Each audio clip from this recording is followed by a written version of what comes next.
So we will move on to our last movie, which is actually not part of the Salem Film Festival, so don't get confused. But it actually showed recently here in Salem, and Bryan and I got to see it, so I wanted to review it. And it's maybe one that if you can't catch it in the theater, you can catch on DVD.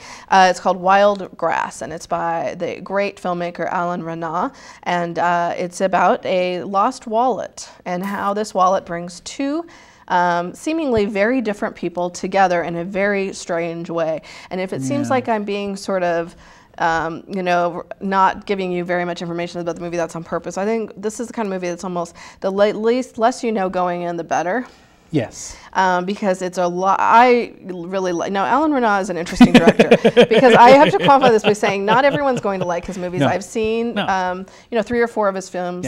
He's done some of the greatest films that cinema has to offer, specifically Night and Fog, which is just fantastic documentary about the Holocaust, and Hiroshima Mon Amour, which is one of the greatest films ever, period. Beautiful. And he also did last year at Marienbad, which is known to this day as a modernist film that is one of the most baffling films of all time.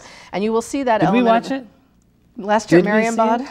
I don't remember. Maybe we did. Yes, for a very first. Recapping the movie. Yes, and you will see elements of that sort of like that experimental side of this director. This movie does not hand you anything other than they're Homo sapiens on the screen and they drive motorized vehicles. I mean, that is what you see is what you get in that terms.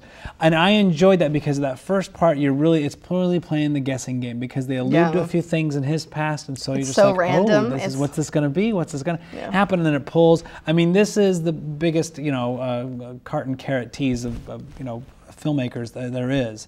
And I enjoyed the ride. That was really, really tough. But you know, once you kind of get past the knee-jerk reaction, I was thinking you might not like this one. I'm able to recommend it, just barely with 3 stars. But oh wow, I really liked it. 3.5, almost 4. Really? Yeah, I loved it. It was the chick with the red hair, wasn't it? No? I liked all the actors. I thought the main actor who played George, played by actor Andre Dusselaer, who looked really familiar to me. I know I've seen him in other French films. A lot of people. Looks like Max von Sydow. I thought he was great. I mean, because his character, I never knew what to make of him. Is he creepy? Is he a serial killer? Is he just a really nice, benevolent guy? I mean, literally, you go from 1 minute thinking this guy could be a creepy serial killer. The next going, and go, oh, he's like a sad old retired guy. Oh, you know, and you don't know what to make lonely. of him. Is that his wife? Is that his daughter? Yeah, is he married? Is it his girlfriend? Is it his caretaker? What is it? Why is he always painting out? Yes, and then Marguerite, who is the fiery redhead, who I thought was great because she's an unusual looking woman, and I like seeing that in movies. But all the other women, his wife, I thought was great. Her Marguerite's she owns a dentist office. Her partner, that was really strange. that was and then all of a sudden she got ensnared in there. Yeah, and it just kind of kept going. It just seems like it's going down the drain, and I don't mean in the bad way. And it's just pulling everything along with it. And sometimes things get let go and they escape the gravitational pull of it, and other times they don't. It's just I mean, we're in an alternate universe. We're probably still watching this movie. I really enjoyed it, and I didn't even mention the lighting and the photography, which I just thought were fantastic.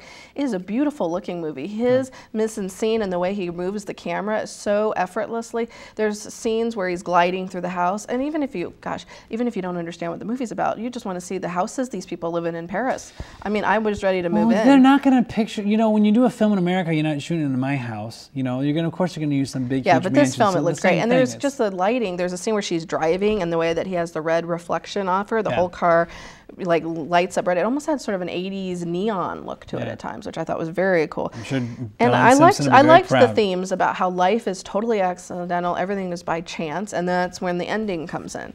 The ending, which has to be discussed, if not just to say that if you like endings that are pat or neatly wrapped up, or even not neatly wrapped up, just wrapped up at all, perhaps, you will not like this movie. So I will say that, Mom and Dad, right out there, that you will not like this movie. Mr. Taker, please watch this movie so I can hear what you think of it.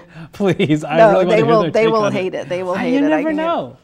I know what that ending. They don't like endings that just end. And this one doesn't just end, but it just ends. Well, the endings that just end. You know, that don't wraps things up for you at the end, And this one doesn't do that, but it also gives you a surprise twist, shall we say, and hopefully that intrigued some people. I just want more people to check out his films. Okay, start with Hiroshima Mon Amour, which is one of the greatest films of cinema, and then work your way into Wild Grass if you must. But you can start with Wild Grass and work your way back. I don't know. He's a great filmmaker. You are peppy. I am peppy. You are very peppy. Well, when I talk about French cinema, I can't help myself. What can I say? God. So we're wrapping up Salem Film Festival, salemfilmfestival.com. Go check out the schedule and make sure to commit to seeing at least one of the films or many, many more. And we reviewed Wild Grass, which we both can recommend. You can go check us out at realfilmsnobs.com. And thank you very much for watching.